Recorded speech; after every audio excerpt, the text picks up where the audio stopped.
फुलाची आपजीण। हांव एक फूल, म्हजें नांव गुलाबी। म्हजी काणी म्हणल्यार हांव सुंदर आनी म्हजें रूप मन भुलोवणेचें, दुसऱ्यांक मोग शिंपडावपाचें। म्हजे आवयन म्हाका जल्म दिलो तेन्ना हांव ल्हानशें आसलें।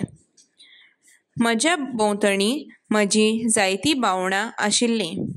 माळी आमकां माती आनी सारें आनी सदांच सकाळीं उदक घालतालो।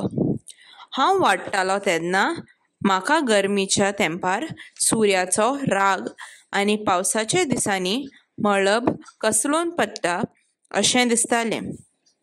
अशे तरेन हांव वाडत वाडत गेलें। हळू हळू हांव फुलपाक लागलें।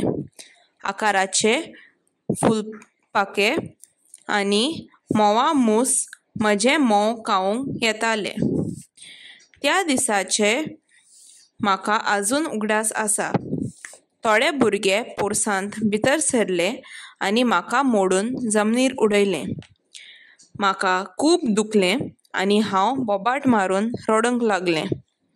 माळी आयलो आनी त्या भुरग्यांक धांवडायलें आनी हांव थंयच वोतांत सुकलें।